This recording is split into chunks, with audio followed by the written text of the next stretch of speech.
Yeah, No, wait. not now. Yeah, it's coming and going.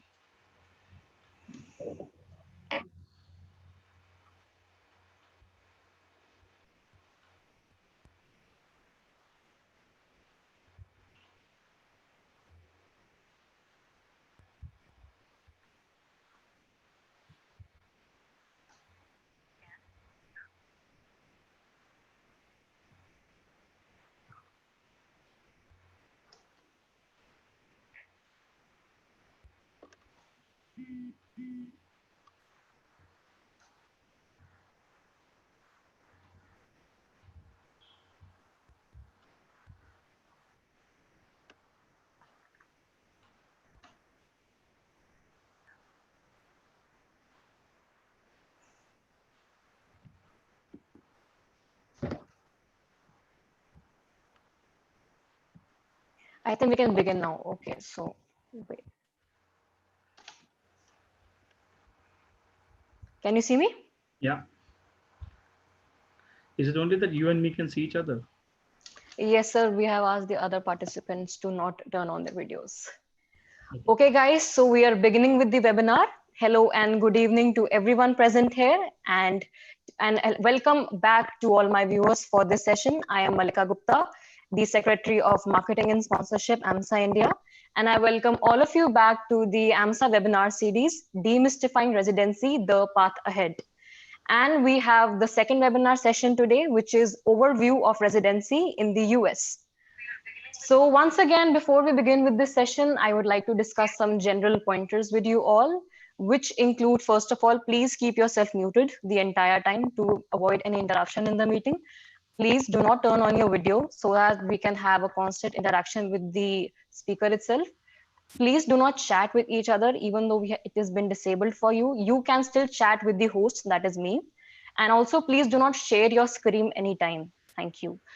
Owing to your queries and your feedback, this time we have allowed you all to send us any doubts or any queries throughout this webinar. Through the chat box, you can send it to me, that is the host. And by the end of the session, we can discuss it with the speaker if any of those doubts are not covered in this webinar, right?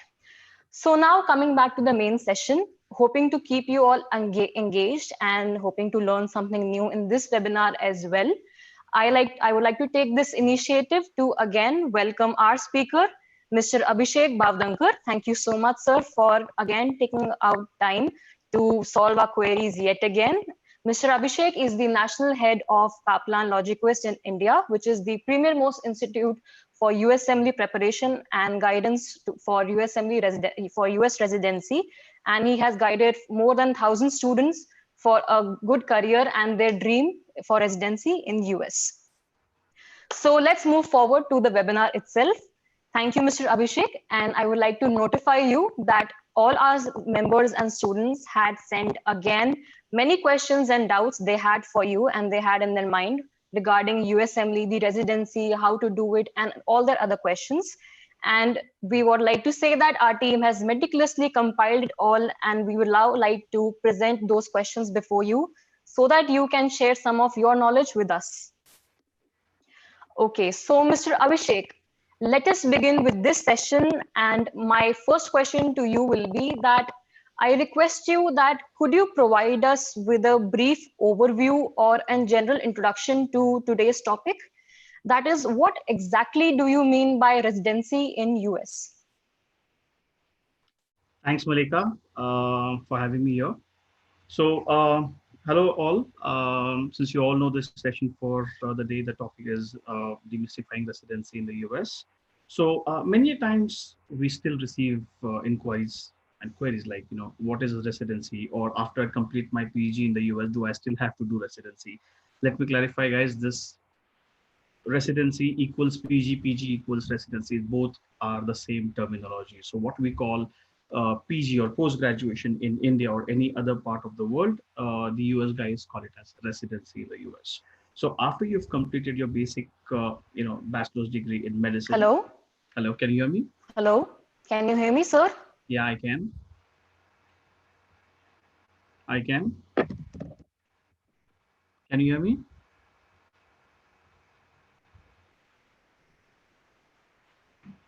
Hello. Hello, sir. Yes, I can hear you. Can you hear me? Okay, I think my internet connection is a bit stable. I thought that there was some problem. Okay, so sorry to interrupt you in between. Please continue. Okay, fine. So, like so residency is the same thing. What we call it as post graduation in India. So once you're done with your bachelor's degree in your respective country, you have to crack the USMLE examinations and go to the US for your post graduation, which is meant as, or which is called as residency in the US. So it's no different than the regular terminology, which is the post graduation. Malika. Okay, thank you so much for this elaborate explanation, sir. I think that this basic explanation can at least give us a brief general introduction on what today's topic is so that we can have a clear mind to continue with this webinar and have a general idea of what we will discuss today and what exactly is residency in US. Thank you so much. Right. So now I think we can begin with these specific questions for today. And my first question will be that why should we even consider residency in US? I mean, how does it differ from any residency in your own home country? So why should USMLE or pursuing residency in US even considered? Well, it's a very interesting question, Malika. But let me just tell you, if you compare the statistics of what is happening, I mean, especially since I'm into the Indian domain for over a decade, I can definitely confidently tell you about the Indian statistics. At this point in time, I do not want to get into comparison of any other country. But if you just compare the Indian statistics with the US, as of today, out of every 10 students in India, one student gets a PG seat, whereas in the US, after every two students, one student gets a PG seat in the US. That's the fact as of today, and this which is in our favor. So why should we not? Apart from Right. that, if at all I have to share with you some statistics of why, when, and how, I would just like to bring to your notice. Just give me a moment.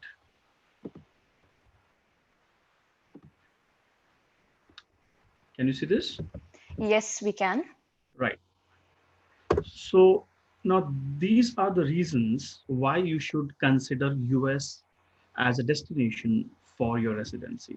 Now, I do not want to get into specifics of what India has to offer or any other Asian countries has to offer in terms of statistics, because our main topic is about the US. So let's stick to the topic here, right? Uh, Now, if you see in the last 10 years, how drastically the number of IMGs getting matched into the residency has increased from a 2010 till this year, which is 2020. This year we had 4,222 IMGs, which is almost a 61.1% of Hmm. the entire IMG lot. And also, if you see that as of today, more than 25% of the US physician workforce comprises of IMGs. So if more than one Right. quarter is ruled by the IMGs, why should you not, when you know that you have a better chance of getting into the US? Now, again, the AAMC stands for the Association of American Medical Colleges, right? Right. When they had predicted a shortage, they have predicted a shortage of 1,22,000 physicians, surgeons, and medical specialists during the next decade, right? Now, you may feel, where is this coming from? So I would like to draw your attention to the official website of the AAMC, which is the Association of American Medical Colleges. On their Okay. website itself, they've mentioned research shows a shortage of more than 1 lakh doctors by 2030, right? Now, Right. there's a humongous need of doctors, physicians in the US. When we know that there is a need, why should you not choose is the question. Hmm. Secondly, now I would also want to show the rate that it is increasing. Now, this website was updated on the 14th of March 2017 when they said that they wanted around 1 lakh doctors there by 2030, which is in the next 10 years. Now, the same website, when they updated, right, on the 23rd of April 2019, last year, now the same shortage has gone up by 2,200 almost, sorry, 22,000. And it says that 1,22,000 physicians by 2032 is what they're anticipating in terms of shortage. So year on year, the numbers are multiplying, and they definitely need doctors, surgeons. So I think this is the right time for all the UG MBBS students to opt for MBBS. The US as a destination. So you know that you are trying to make your lives easier. Right. Definitely, the human resource respect and the lifestyle change in the US is definitely a class apart from our home countries. I may not know about the other countries, but this is definitely true in respect to our. So I think this really clears our doubts, and which was personally my doubt as well, that what is the difference between the residency in the home country as well as in US residency. Right. So, sir, my next question regarding the same will be, what do you think is the ideal time for students to start preparing for USMLEs? So, another question to that will be, what is the ideal time for the best time for students to write their step one and step two and preparation for the same? What is the time? When should they start preparing for USMLE and their dream for residency in the US? So again, for those students who do not know the details of USMLE examination as a whole, Hmm. I mean, in the next session that we have a detailed session on the USMLE, paper pattern and how to apply and all of those things. We'll definitely take it in depth. But right now, just to answer your question, um, USMLE exam comprises of four examinations. One is the USMLE Step 1, Step 2 Right. CA, Step 2 CS, and the Step 3, right? So right now, as of now, for the discussion, we are going to keep the Step 3 outside, and we'll just focus on these three examinations, which are mandatory for any IMG or even a local student out there to apply for a residency. So these three mandatory examinations are the Step 1, which comprises of first year and second year of your MBBS curriculum, which you also call it as paraclinical, or you can say it as basic sciences. Now these subjects, since you are encountering in your college or in the first year and second year itself on a day-to-day basis, Right. the eligibility to appear for the first examination is in the third year. It starts in the third year. Okay. So if you were to target to to appear for the USMLE exam in the third year, then it is much recommended that you start your USMLE prep either in the first year itself or latest by the second year. So first year and second year. Now, if you think you are like a smart chap and you don't need that much of time, maybe a second year works for you. But if you think no, you're an average student and you may need more time, so you can Right. start right from the first year itself. And while you're in college, you can just simultaneously focus on your anat physio and biochem. When you promote to the second year, you can focus on your micropatho and pharmac. And by the end of the second year, you're done with the first year and second year syllabus. Third year, when you actually get eligible, and then while you're in the third year, parallelly just revise and go and give your examination. So by doing this, you are not burdening yourself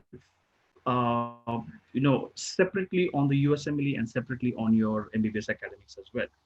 After that, next year obviously becomes your final year, which is the toughest year, and you may not have sufficient time to focus on USMLE, which is even we recommend not to touch USMLE during your final year.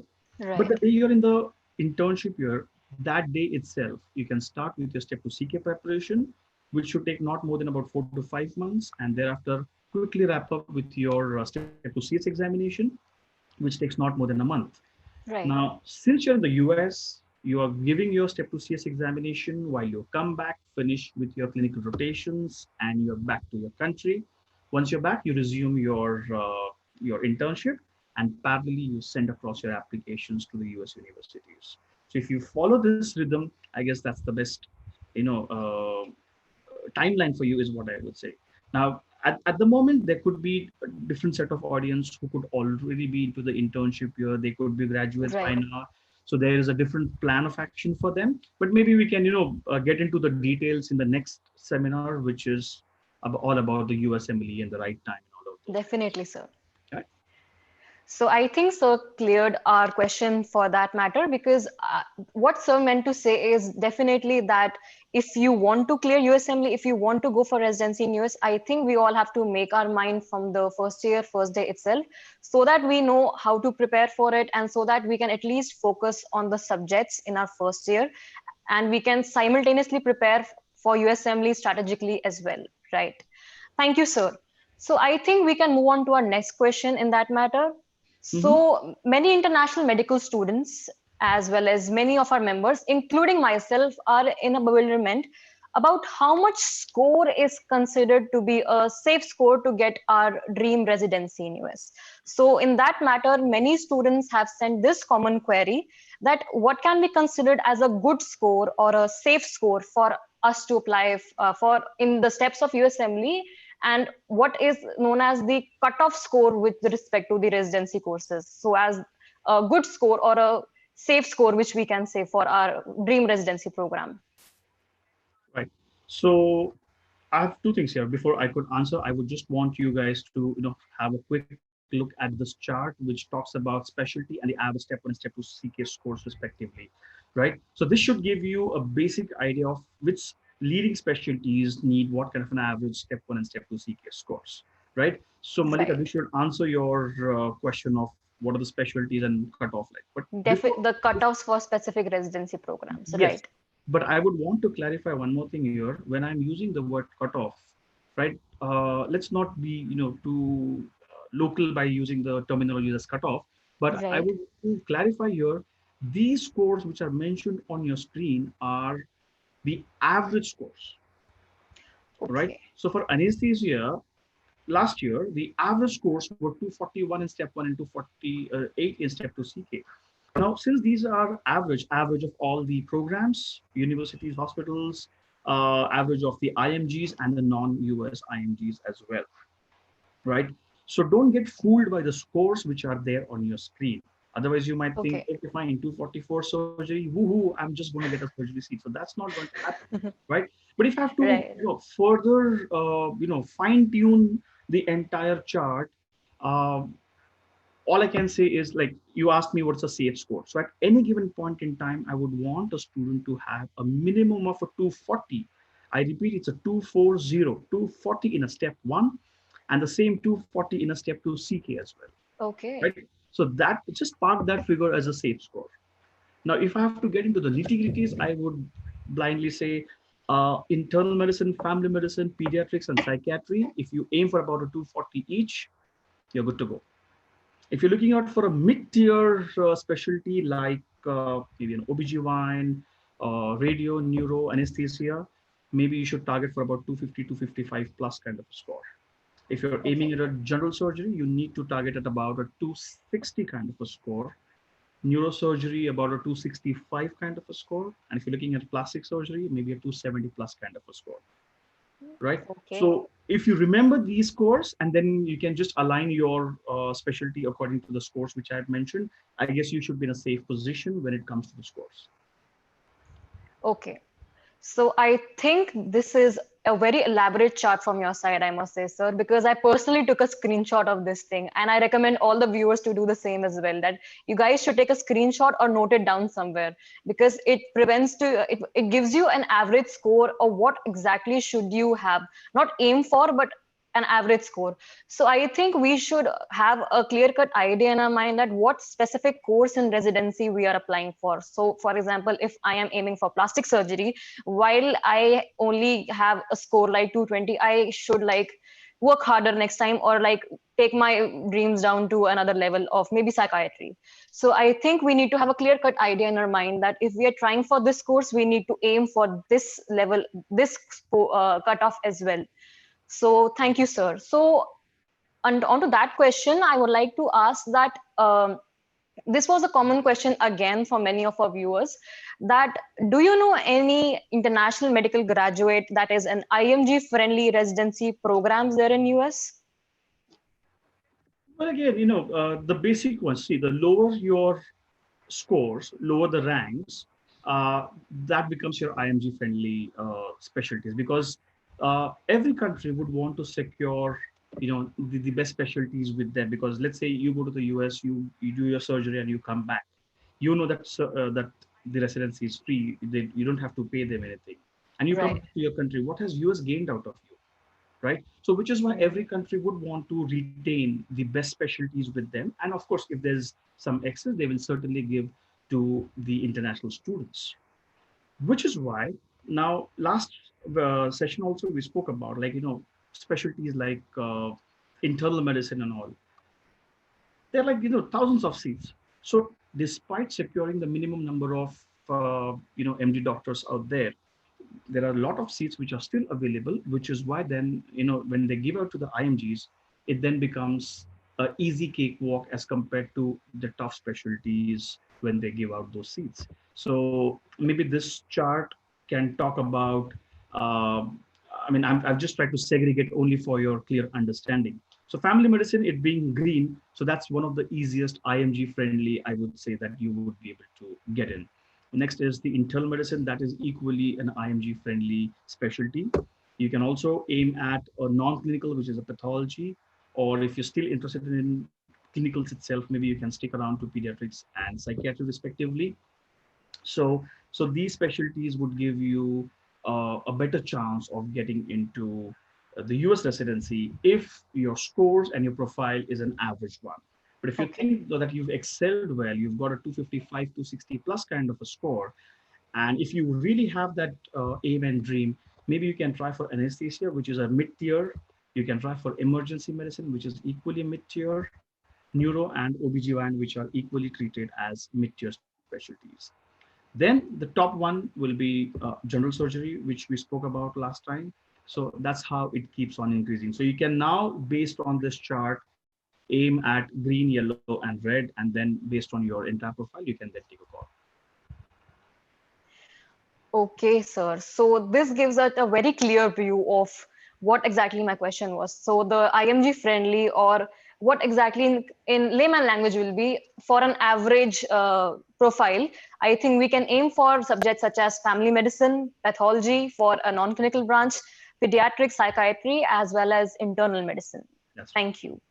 So I think, sir, even though this question was briefed before in the questions which were asked earlier, I would again like to ask this question specifically, that what are the benefits of pursuing residency in US? What are exactly the perks of US residency or USMLE? So why do people go for US residence? What are the benefits?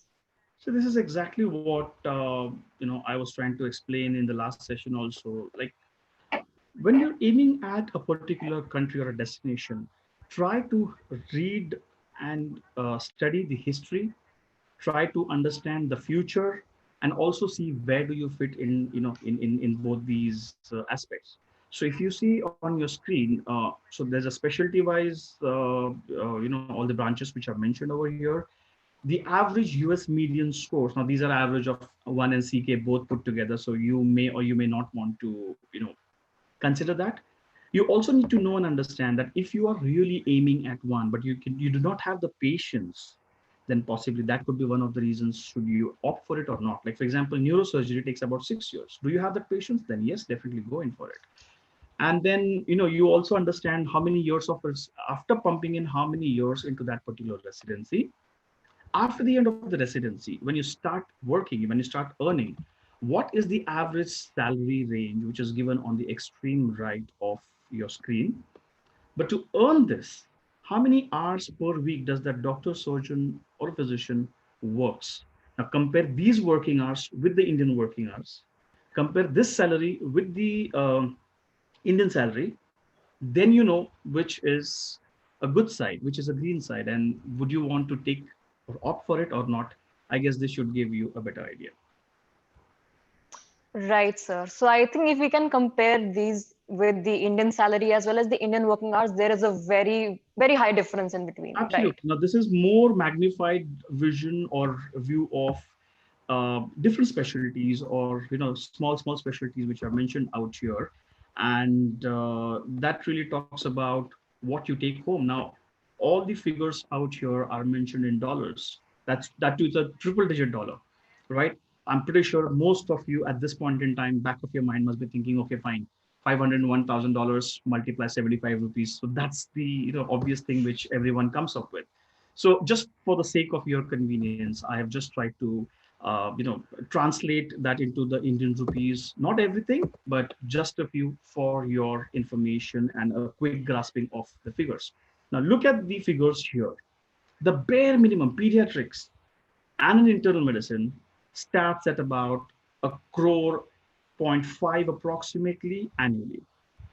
In the wildest of your dreams, do you even think somewhere in the Indian setup you would be able to, start off with this? Or these are the start figures. I'm not talking about, a surgeon or a physician with about 15 years of experience. This is like a start salary in the US.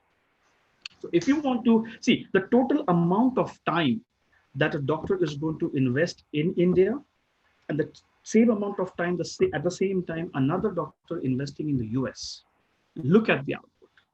Look at the output. And this is the comparison, I guess, which will help you understand what am I doing and where am I heading and what should be my aim. And mind you, these figures are all official in nature. Down bottom of the screen, there's a link which is given over here. This is the source of these figures. So I think the whooping numbers that you presented before us does give us a clear-cut idea of what exactly my question was. So I think after seeing those figures and even comparing it with the Indian currency, and I suggest the international students that if you can compare it with your currency itself, there is a lot difference.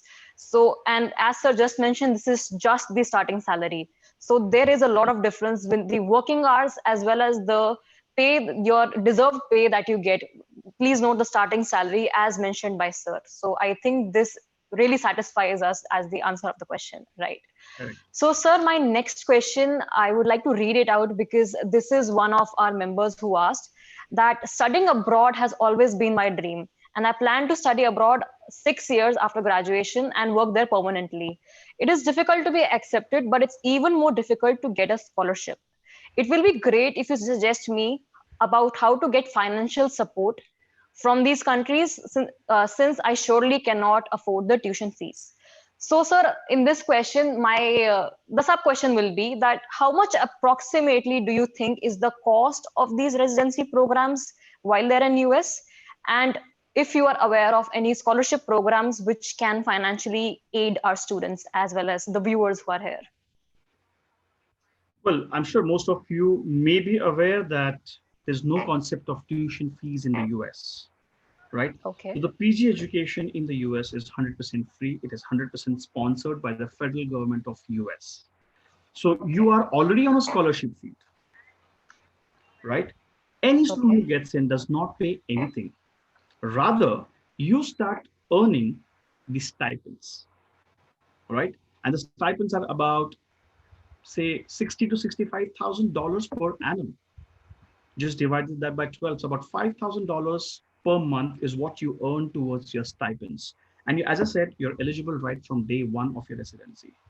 So $5,000 is a pretty decent amount for a student to sustain in the US. First of all, you're not paying them anything.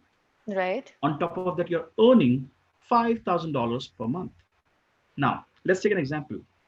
Malika, you've just passed out from your MBBS over here, and let's say one of your Okay. friend is already in the US, and Okay. both of you started the PG program. You started here in India, and your friend has started there in the US. Now, Okay. your friend has already, fast forward 1 month has gone, Okay. and he or she is already having 3.5 lakh rupees in her bank account, right? Right. You check your bank balance at I don't that. want to know. So the idea is not to show you the greed of money, but to just inform you that it's all about being, self-dependent and not being dependent on your parents, right? Uh, Another aspect to it is how much do you actually spend? So your food and Okay. living per month, let's say even if you're staying in like New York area or something like that, should not be more than $2,000 per month. The rest is all yours. So again, I'm not trying to show you that you're earning there, but I am saying that you're like self-sufficient and right from day one, you're good to go. So that should answer half of your question, which is how to, aim for scholarship. So it's a fully funded seat, so you do not worry about it. Coming to the second half of your question as to how do we approach, how do we have an approach towards the financial aspect of the USMLE journey. So in a quick I would say, a tabular form, I would like to introduce you to few of the costs, which I personally call it as an investment, right? So Okay. this is going to be our total investment in terms of the overall USMLE journey, followed by from today till the first day of residency. So exam fees for step one is about 84,000. Step 2C is about 85,000. Step 2C is about 1,20,000. Step 3 is about 62,000. ERAS tokens, when you have to obtain for the ERAS tokens, you have to pay about $130, which translates to 9,750 Indian rupees. Now, residency applications, it's a different dynamics altogether. I just pause it for now. And every time you visit US, bare minimum that you would need is about 2 lakh rupees for a short trip to the US.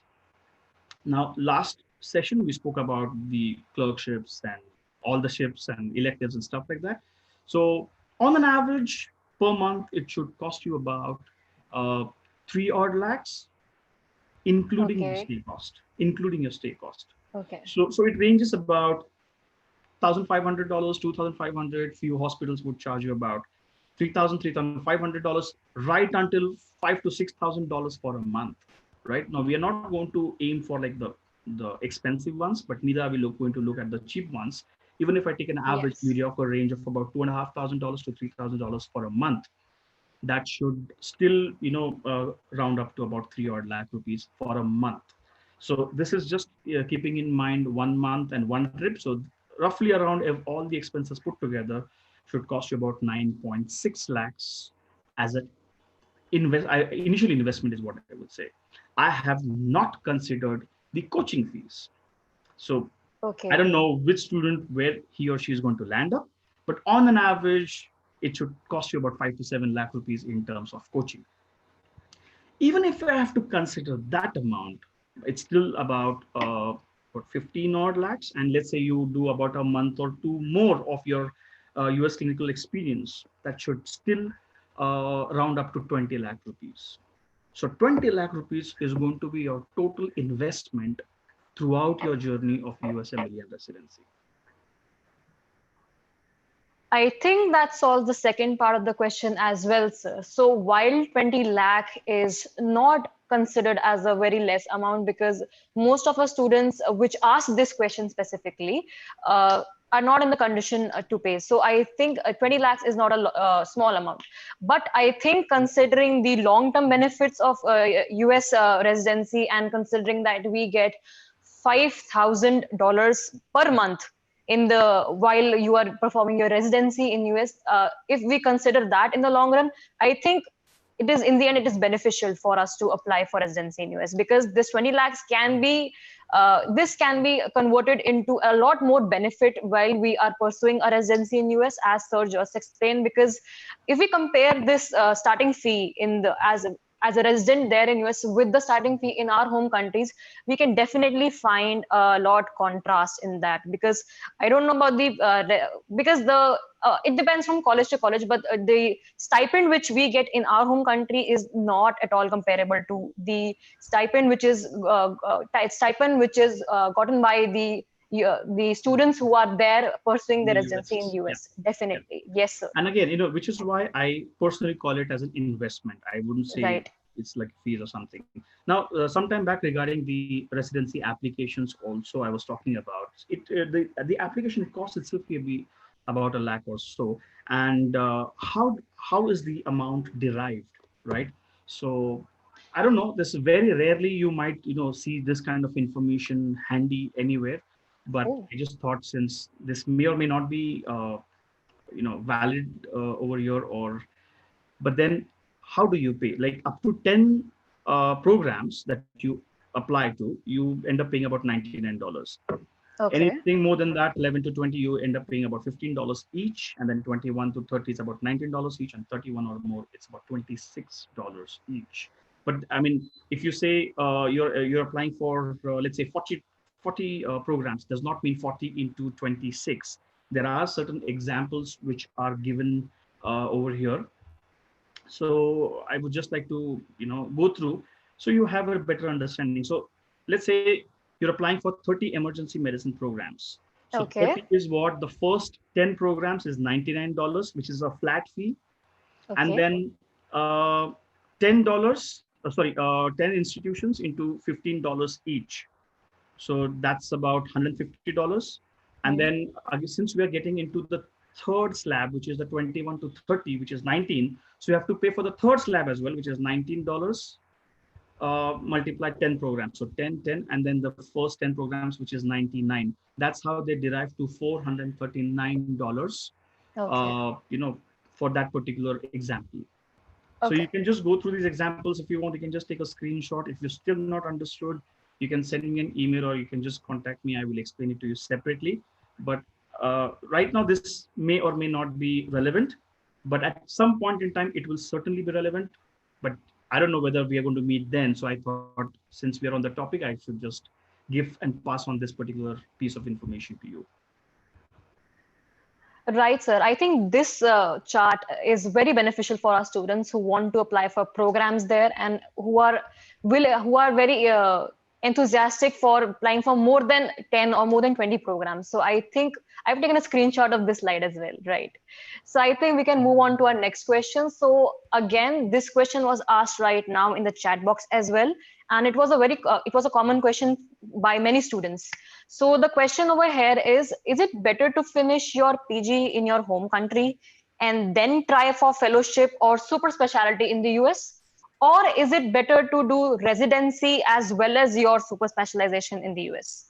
And another question to this will be, which can be asked later as well, but while I was on this topic, I would want to ask that many students were like that after completing my residency in US, can I go and try medicine in some other place? So this question is basically the validity of the US license in other countries. So can we have an answer to that question, sir? Sure. So after you've completed your residency in the US, you're free to practice in any part of the world. So even if you come back to India also, you can still. Until now, there was no examination that you had to give, especially in India. But now, what I've heard, I'm yet to confirm, but what I've heard is you will still have to give the next examination because earlier it was the MCI, now it is the NMC. So since the body changes, you will have to give the examination. So earlier it was the FMG screening test, and now let's wait and watch what the next has to offer us. As far as other countries are concerned, even if you plan to go to any other country, you will still have to give the exam of that particular country, because every country would ask for a qualifying exam of their country, so you will still have to give that, right? Coming back to the first part of your question, which is should I do my PG here and then go for super specialty there? I would say it wouldn't be a good choice to do a PG from India and then go to the US for your super specialty for a couple of reasons. Number one is no matter you go now or you go later, you will still have to uh, you know give your USMLE examinations. Number one. Okay. So now that you are fresh with your anat and physio biochem, just imagine 5.5 years of your MBBS and then 3 years of your MD MS years. So that's about 8.5 years, and then you come back to your anat physio again. So that's going to be a long gap. So Right. scoring itself is going to be a task. Number two, after you let's assume irrespective of your scores, the total number of seats which are available for IMGs for residency are comparatively higher in nature vis-a-vis the total number of seats for fellowship. Okay. Now, what happens is, let's say you and me, both of us have finished our residency from the US, and now let's say both of us have done our medicine. You want to get into gastro, I want to get into cardio, and now it's time for both of us to apply for super specialty. And just Right. imagine someone from outside is coming, and we've been waiting there in the queue for the last 3 to 4 years, and someone from outside is coming with that limited seats and he's snatching away your seat. Right. Right. So then that Definitely, sir. really becomes difficult, and which is why the first preference is given to students who have completed their residency from the US. Secondly, uh, if you finish your PG from India and then you go to the US for your super specialty, You can do your super specialty in case if you are lucky and you get a seat, you've completed everything. But in that scenario, you're not allowed to stay back on either of the Okay. visas. You have to come back to your home country. You can just go there for higher education, but you cannot stay there. You cannot settle down in the US. So first aim, what do you want? Let's say, for example, there are a few students that I have whose father is a doctor, mother is a doctor, they've got their own hospital, they want to take their hospital to the next level, Right. right? In that case, yes, it makes more sense to finish your PG year, go to the US, finish your super specialty, come back, and now take your hospital to the next level. But not everyone has the same goal. So, what is your goal? First, decide that, and based on which, then you can take a call accordingly.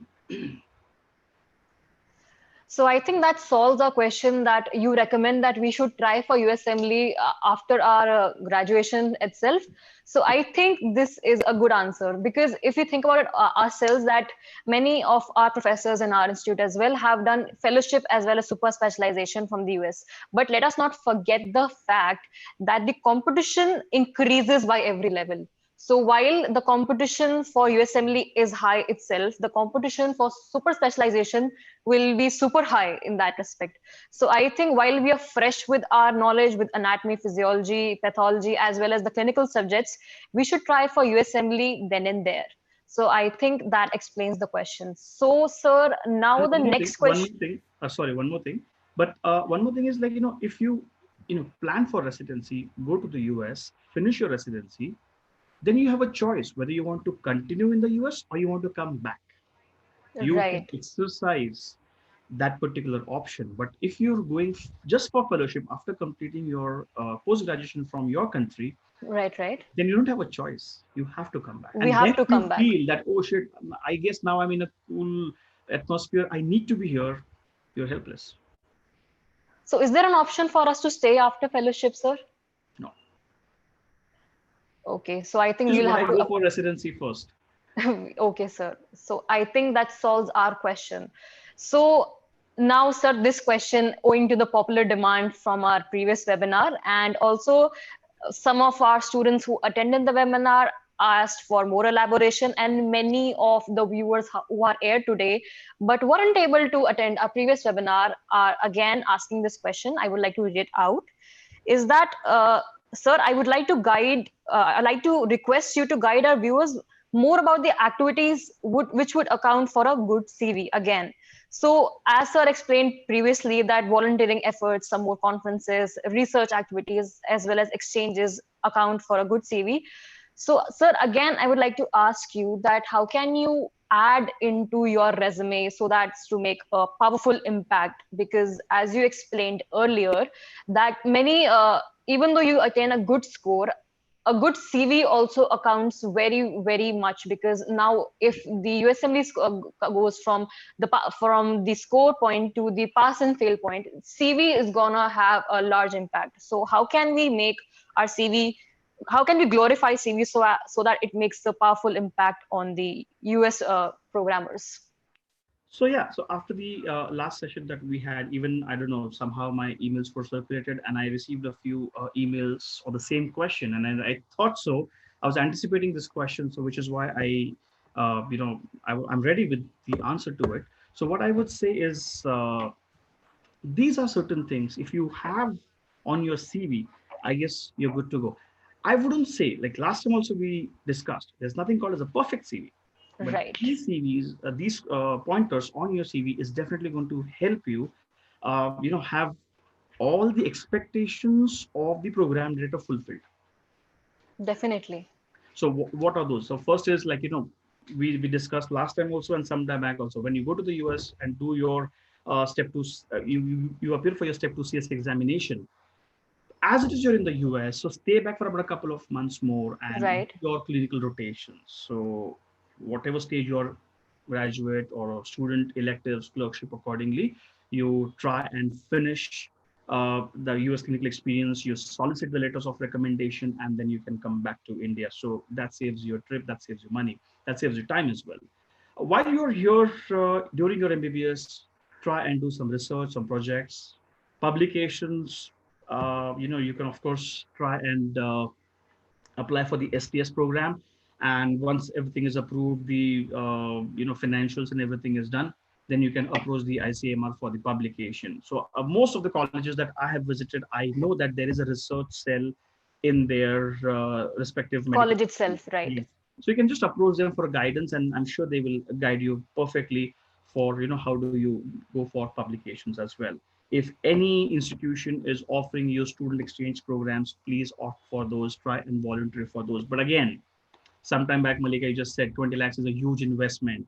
So if Right. that is the case, student exchange programs could also bite you a little bit at the cost of enhancing your CV. So you got to, balance your finance plus whether you want to opt for the student exchange programs or not. That's completely your choice. But if you think finance is a constraint, maybe you can look at some other options at a domestic level, like participation in symposiums. I would say 95% of the medical schools have the UG conferences. So participate in those symposiums, paper presentations, poster presentations is there, case presentation is there. So try to be also try to be in the organizing committee, maybe a chairman or a treasurer or anything. The student council too, per se. Yes. So that the letter that you get also says, okay, fine, since you have the experience of handling this, organizing this, which means you set this quality. Right. So that is the message that you're giving across to the program director at the time of application. Next is a lot many extracurricular activities. Last time, as we discussed, maybe you can start working for the Lions Club, Rotary Club, Rotaract Club.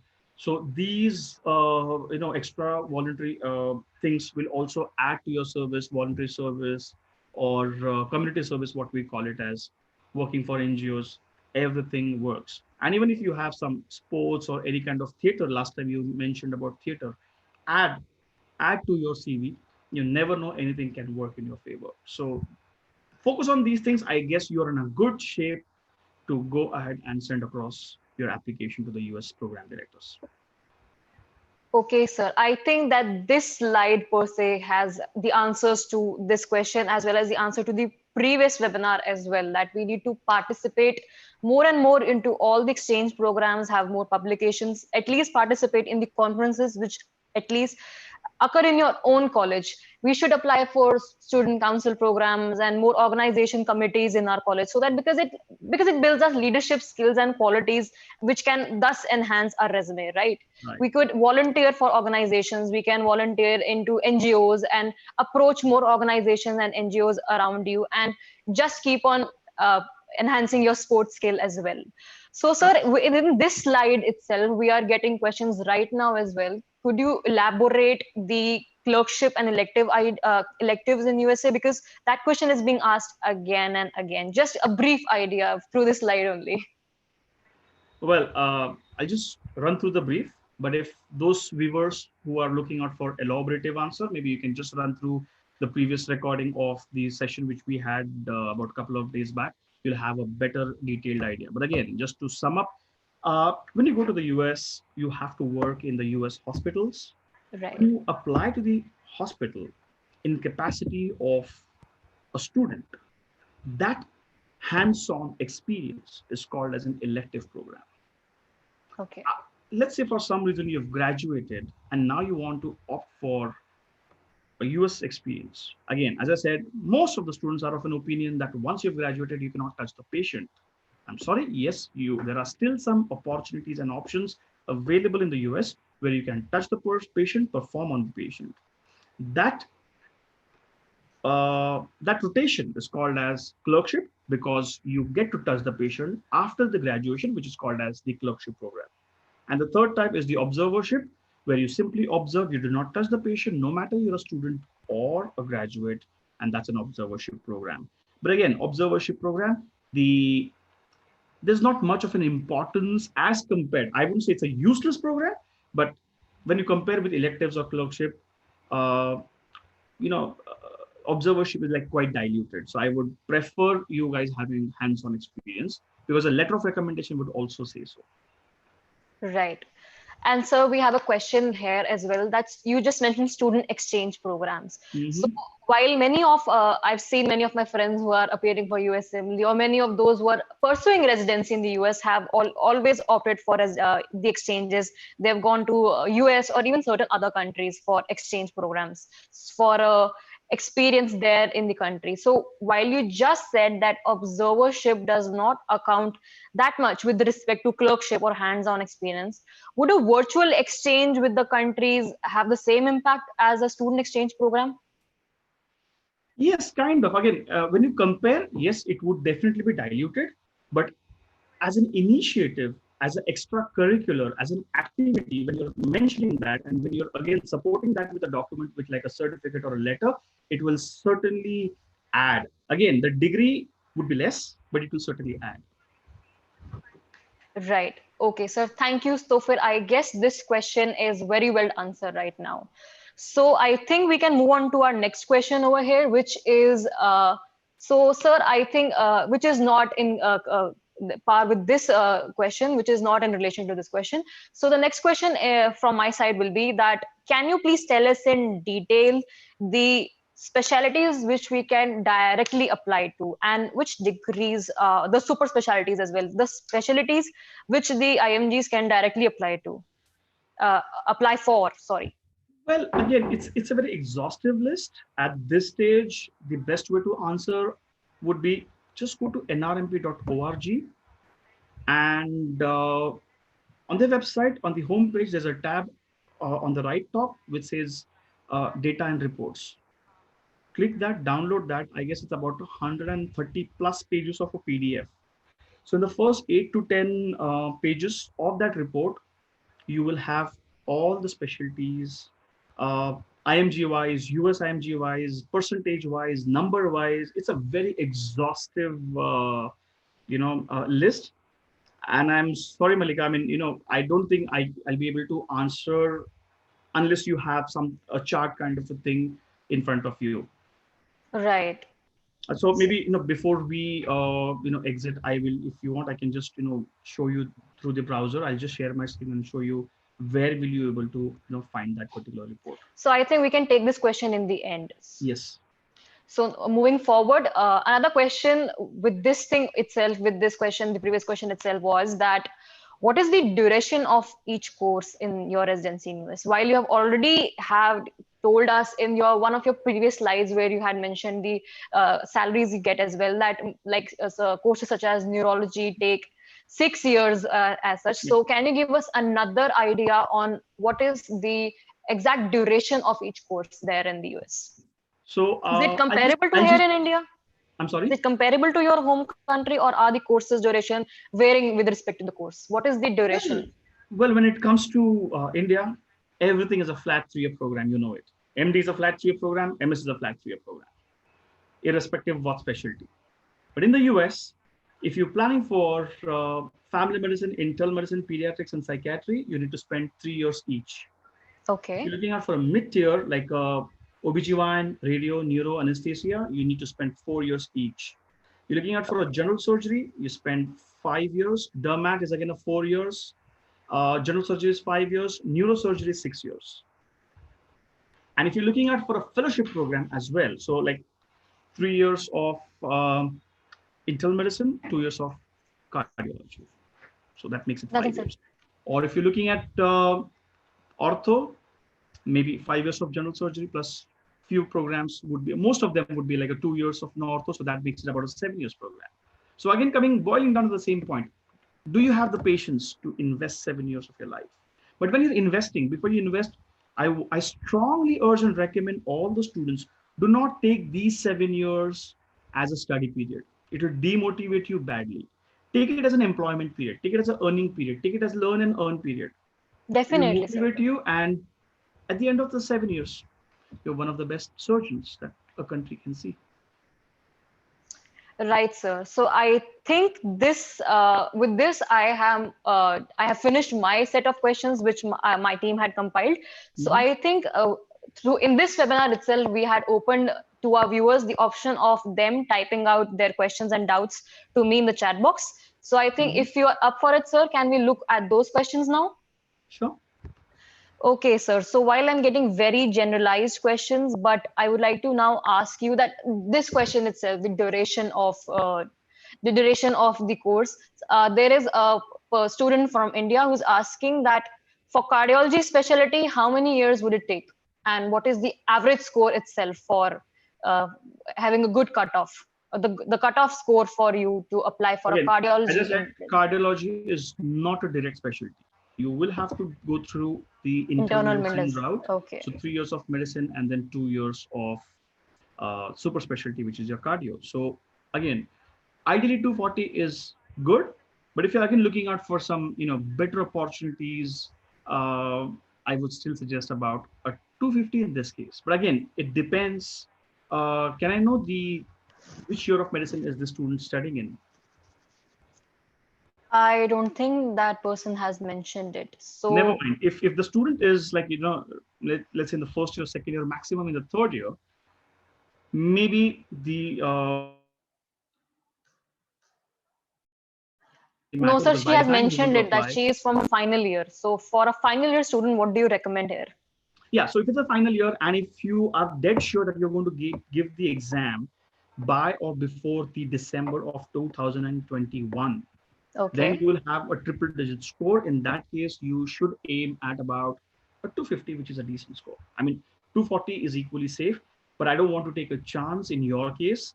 Let's have some buffer. They wanted 240, you have a 250, so that's great. You exceed their expectations. So that's how it will help you.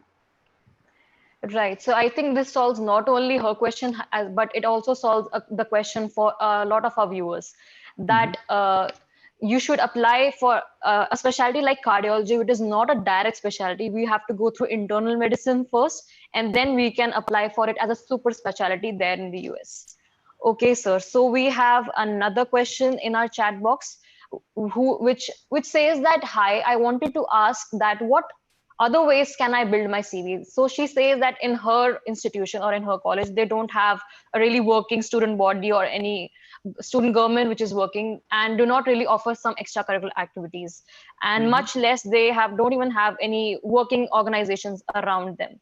So how can she build an impressive CV in that case where her school does not have much extracurricular activities to offer? See, when it comes to the academic related, like research or publication, you will need a guide from your medical school itself who can, help you with the topics, finalize the topics, and then accordingly decide whether this qualifies for a research or not. Taking Okay. samples, at which stage, what should you do? Is it complete? Is it not complete? Someone has to verify. Someone has to approve it. So that will happen only if you have a guide. So most of the times you will have to be dependent on your one of the college resources like a HOD or a principal dean who's helping you. But when it comes to non-academics, you can always just get out of your comfort zone, and maybe if you're ready to travel the length and breadth of the country, there are so many medical schools who are organizing these UG conferences. Participate in those.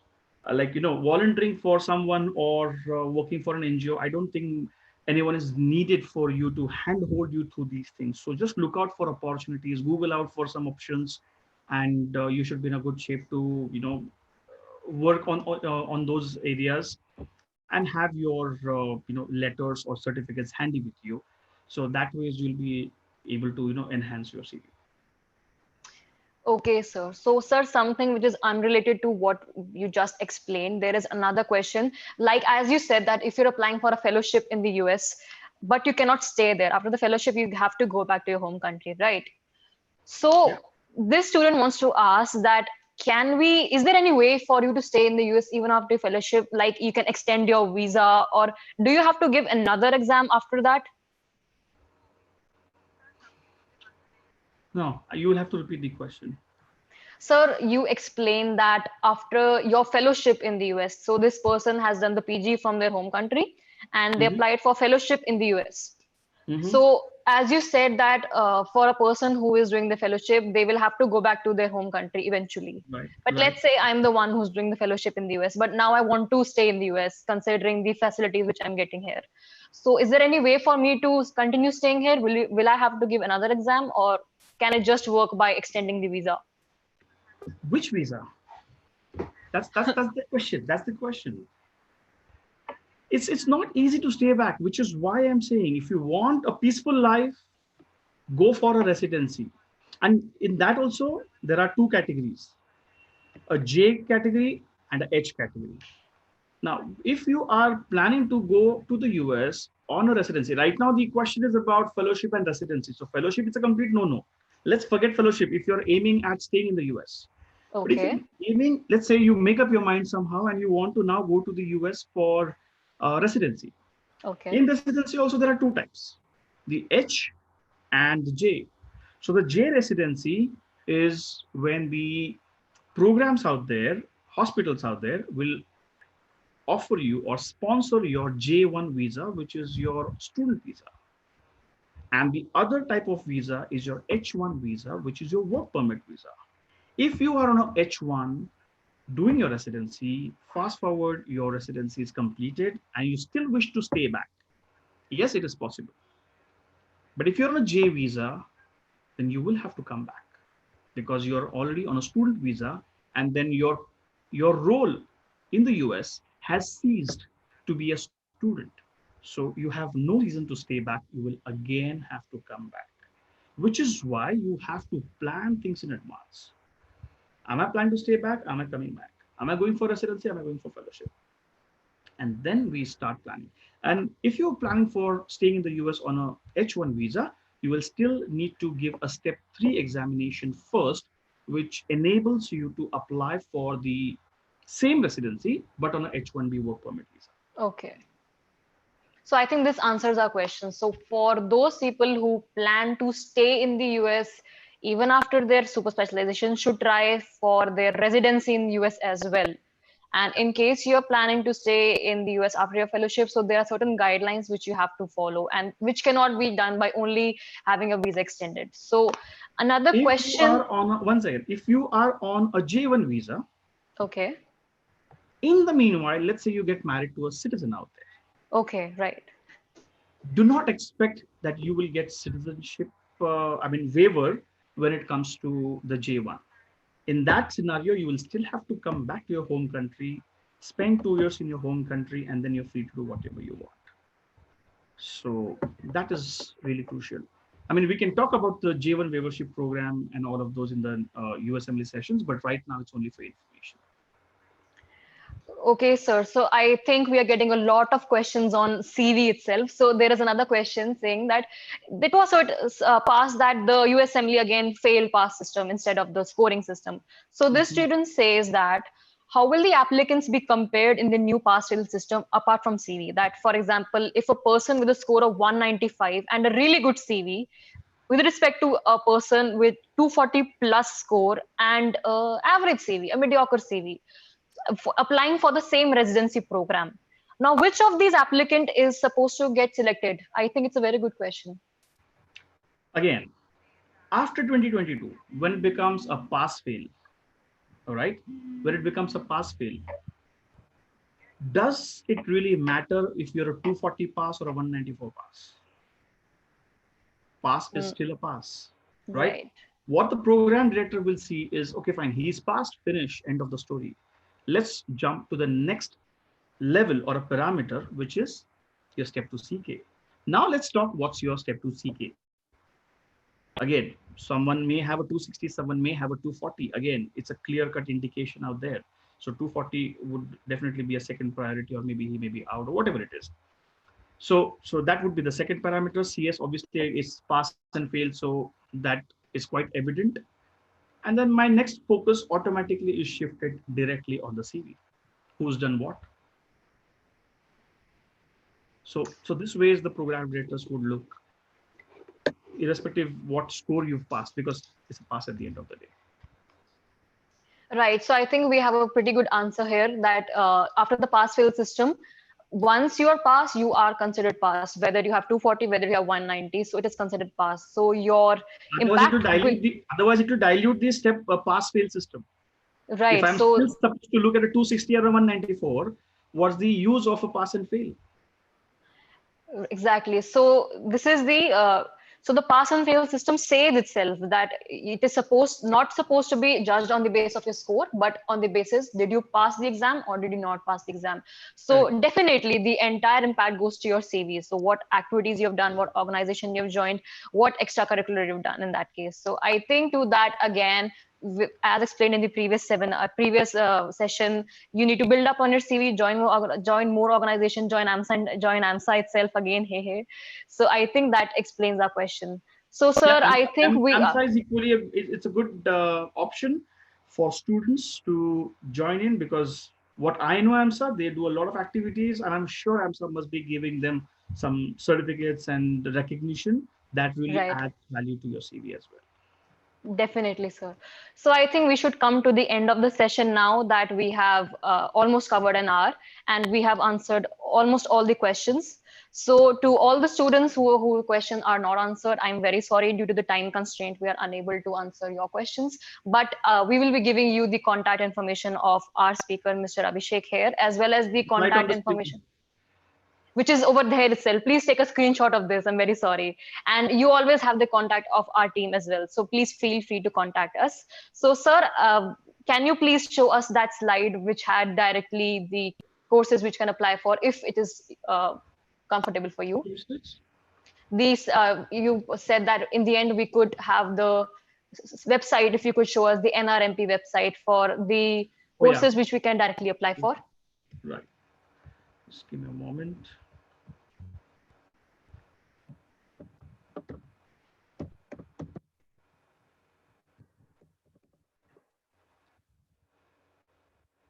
So the website is nrmp.org, which is the National Residency Matching Program. On the Okay. right here, it is data and reports. Right. And So then we I go just, to residency. yeah, Okay.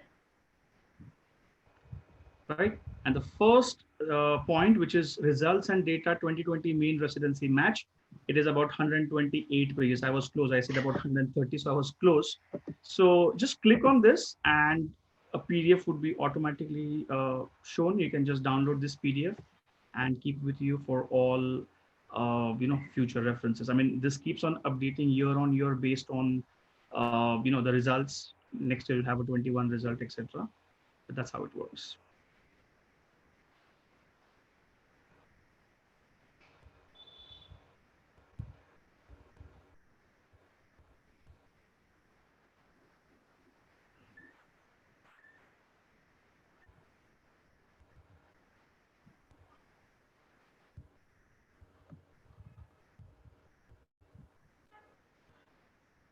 So results and data for 2020 match. How many applicants did apply and all of those? Oops, sorry. Yeah.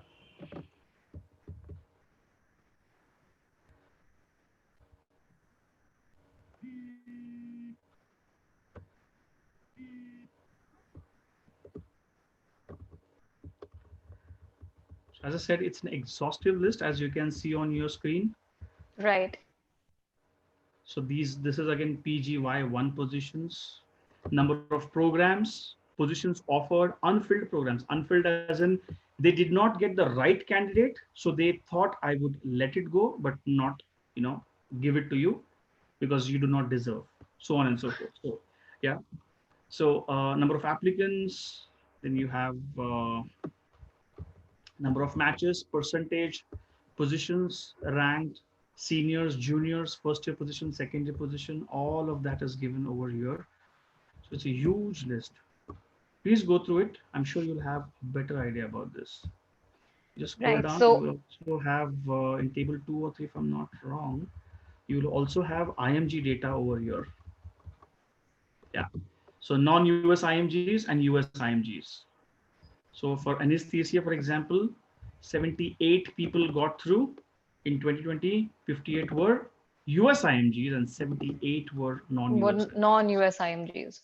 So non-US are rocking over the US IMG. So, right. So please go through this. Yeah, I don't want to eat up your time, but this It's is a huge quite list. helpful. Yeah, it's quite helpful, informative. 128 pages. All the best. Right. So I think guys who are interested to, you can go through this website nrmp.org.com. So you have the list over there and Just nrmp.org. That's it. okay, sorry. So I said the wrong word. So I think you can go through this website, which has a huge list, which can definitely answer all your queries about IMG friendly programs and your programs you can directly apply for as well. So thank you, sir. I think we have definitely crossed the time which we had given to the students as well. But it is very beneficial that you have answered all the queries for the students. And I thank you again. Really thank you, sir. And the students who did not get their answers to their questions, again, you have the contact of Mr. Abhishek, you have the contact of our team, and you can directly contact us anytime, anywhere. So, sir, again, thank you for taking time after out of Just your busy schedule. right. And AMSA International, AMSA India, and on behalf of all the viewers here, we would like to extend our thanks. So, thank you, sir, and to my viewers as well. Thank you for being with us the entire time, and thank you. And I really ask of you that if you could join us for the next session, which is on 5th June, application process step-by-step explanation will be there. So please join us for that as well. So More questions are everyone, welcome. so more questions on your step one, as well as I'm getting more questions on that. You can again answer. We can again get you answers for that anytime. So again, thank you guys. Thank you, sir, for joining us in this today's webinar. And stay safe, stay healthy. I'll be ending the webinar now. Thank you, guys. Thank you.